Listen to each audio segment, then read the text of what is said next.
എന്തുകൊണ്ട് സ്ത്രീകൾ സ്റ്റോക്ക് മാർക്കറ്റിൽ കുറവാണ്?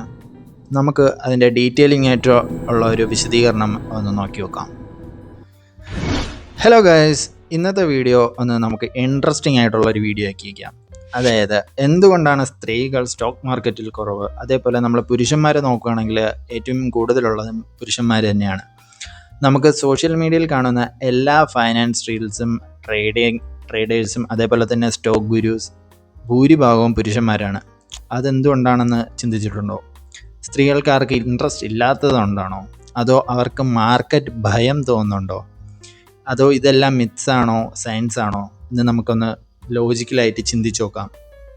സ്റ്റാറ്റിസ്റ്റിക്സ് പറയുന്നതനുസരിച്ച് ഇന്ത്യയിൽ ആക്റ്റീവ് ഇൻവെസ്റ്റേഴ്സ് അല്ലെങ്കിൽ ട്രേഡേഴ്സിൽ 80-85% പുരുഷന്മാരാണ്. സ്ത്രീകൾ വെറും 15-20% മാത്രമാണ്. അതുകൂടി റീസെൻറ്റ് ഇയറിലാണ് വർദ്ധിച്ചത്. 2010 അത് 5% പോലും ഉണ്ടായിരുന്നില്ല. അതായത് ട്രഡീഷണലി മാർക്കറ്റ് ഒരു മെയിൽ ഡോമിനേറ്റഡ് ഫീൽഡായിരുന്നു. പക്ഷേ കാരണം ഇൻട്രസ്റ്റ് ഇല്ല എന്നല്ല. നമുക്ക് ബയോളജിയും സൈക്കോളജിയും ചേർത്ത് ഒന്ന് കമ്പൈൻ ചെയ്ത് നമുക്കൊന്ന് ഡീറ്റെയിൽ ആയിട്ട് അനലൈസ് ചെയ്ത് നോക്കാം. നമുക്കിപ്പോൾ സയൻസ് ഭാഗത്തേക്ക് പോകാം. മെന്നിനും വുമണിനും ബ്രെയിനിൽ ഡിസിഷൻ മേക്കിംഗ് സെൻറ്റേഴ്സ് വ്യത്യസ്തമായാണ് പ്രവർത്തിക്കുന്നത്. അതുപോലെ തന്നെ ടെസ്റ്റോസ്റ്റിറോണും ഈസ്ട്രജനും. പുരുഷന്മാരിൽ ടെസ്റ്റോസ്റ്റിറോൺ കൂടുതലായതിനാൽ അവർക്ക് റിസ്ക് ടേക്കിംഗ് നേച്ചർ കൂടുതലാണ്. നമ്മൾ ഇപ്പോൾ ഏതൊരു റീല് കണ്ടാലും അതിൽ ഏറ്റവും കൂടുതൽ റിസ്ക് എടുത്ത് ഓരോന്ന് കാട്ടിക്കൂട്ടുന്നത് എപ്പോഴും പുരുഷന്മാരായിരിക്കും. ശ്രദ്ധിച്ചാൽ മതിയാവും. അതിൻ്റെ മെയിൻ റീസൺ എന്ന് പറയുന്നത് ഈ ടെസ്റ്റോസ്റ്റിറോൺ ആണ്.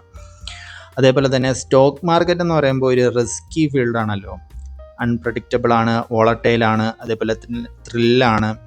അതുകൊണ്ട് തന്നെ നമ്മളെപ്പോലുള്ള പുരുഷന്മാർക്ക് നാച്ചുറലി അതിലോട്ട് ഭയങ്കര ഒരു അട്രാക്ഷൻ എപ്പോഴും ഉണ്ടാകും.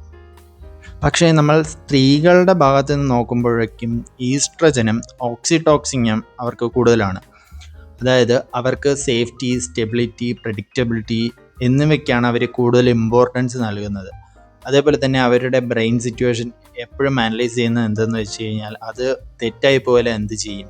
അതായത് അവരൊരിക്കലും പ്രോഫിറ്റിനെ പറ്റിയല്ല ചിന്തിക്കുന്നത്. അവരെപ്പോഴും ചിന്തിക്കുന്നതെന്ന് വെച്ച് കഴിഞ്ഞാൽ ഈ പൈസ എൻ്റെ നിന്ന് പോയാൽ ഇത് ഞാൻ പ്രഡിക്റ്റ് ചെയ്തതുപോലെ ആയില്ലെങ്കിൽ എന്ത് പറ്റും എന്നുള്ളതാണ് അവർ ആദ്യം എപ്പോഴും ചിന്തിക്കുന്നത്. അങ്ങനെയാണ് അവരുടെ ബ്രെയിൻ വർക്കാവുന്നത്.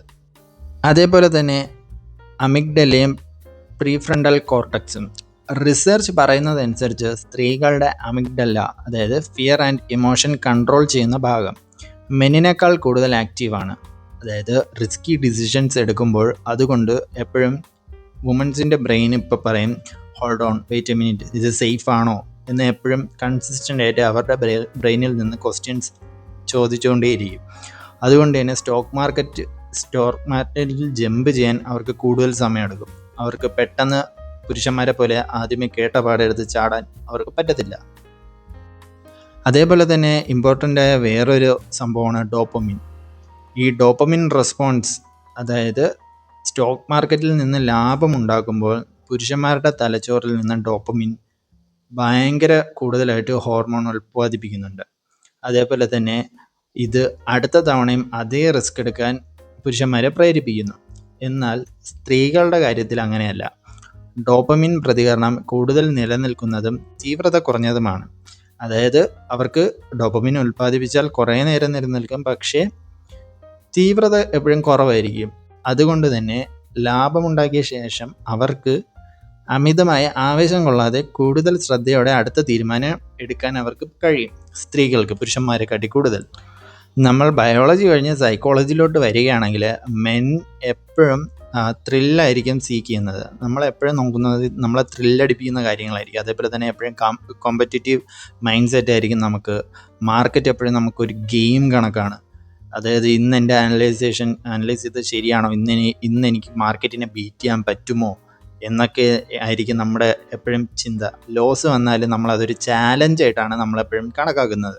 പക്ഷേ വുമൻസിന് ഇത് ഒരു ഗോൾ ഓറിയൻറ്റഡ് അല്ലെങ്കിൽ ഒരു പ്രാക്ടിക്കൽ മൈൻഡ് സെറ്റാണുള്ളത്. അപ്പോൾ അതുകൊണ്ട് തന്നെ അവർക്ക് ഒരു സ്റ്റോക്ക് മാർക്കറ്റ് എന്ന് പറഞ്ഞ ഒരു ടൂള് മാത്രമാണ്. നമ്മളെപ്പോലെ ഒരു ഗെയിമിങ് അങ്ങനത്തെ ഉള്ളൊരു പരിപാടിയായിട്ട് അവർ ഒരിക്കലും അപ്രോച്ച് ചെയ്യത്തില്ല.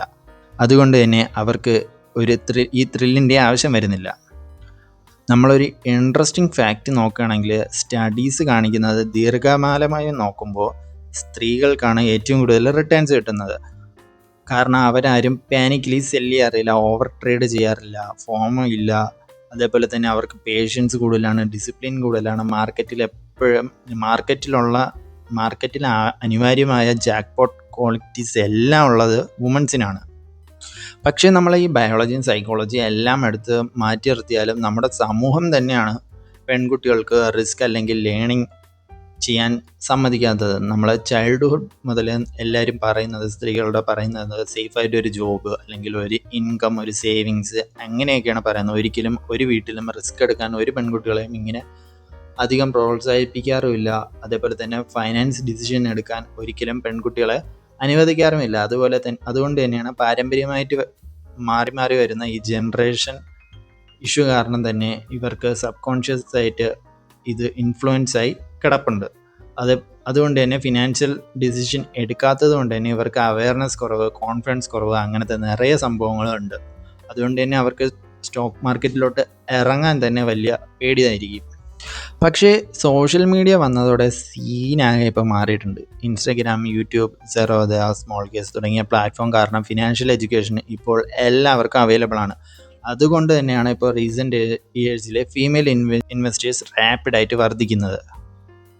ഇന്ന് നിരവധി വിജയകരമായ ഫീമെയിൽ ഇൻവെസ്റ്റേഴ്സ് ഉണ്ട്. ഉദാഹരണത്തിന് രാധിക ഗുപ്ത, നമ്മുടെ നിത അംബാനി, മാധവി പുരി ഭുജ് എന്ന് പറയുന്ന നിറയെ പേര് ഇപ്പോൾ കുറേ ഫീമെയിൽ ഇൻവെസ്റ്റേഴ്സ് സക്സസ്ഫുള്ളായിട്ട് ഇൻവെസ്റ്റ് ചെയ്യുന്നുണ്ട്. അതുകൊണ്ട് തന്നെ ഞാൻ പറയാൻ ഉദ്ദേശിക്കുന്നത് പെൺകുട്ടികൾ സ്റ്റോക്ക് മാർക്കറ്റിൽ കുറവാണെന്നത് ഒരു ബയോളജി അല്ലെങ്കിൽ സൈക്കോളജി കാര്യം മാത്രമല്ല, അതൊരു സൊസൈറ്റി അവയർനെസ് കുറവ് എല്ലാം കൂടെ ചേർന്നിട്ടുള്ള കമ്പൈൻ ചെയ്തുള്ള ഒരു കാര്യമാണ്. പക്ഷേ ട്രൂത്ത് എന്തെന്ന് വെച്ച് കഴിഞ്ഞാൽ സ്ത്രീകൾക്ക് മാർക്കറ്റിൽ സക്സസ് ആവാനുള്ള നാച്ചുറൽ ക്വാളിറ്റീസ് വളരെ കൂടുതലാണ്. ഈ വീഡിയോ കണ്ടിട്ട് നിങ്ങൾക്ക് എന്ത് തോന്നുന്നു? ഫ്യൂച്ചറിൽ വുമൻസ് ആയിരിക്കുമോ അതോ ഇപ്പോഴത്തെ ഉള്ളതുപോലെ മെൻസ് തന്നെയായിരിക്കുമോ ഡോമിനേറ്റ് ചെയ്യാൻ പോകുന്നത് സ്റ്റോക്ക് മാർക്കറ്റ്?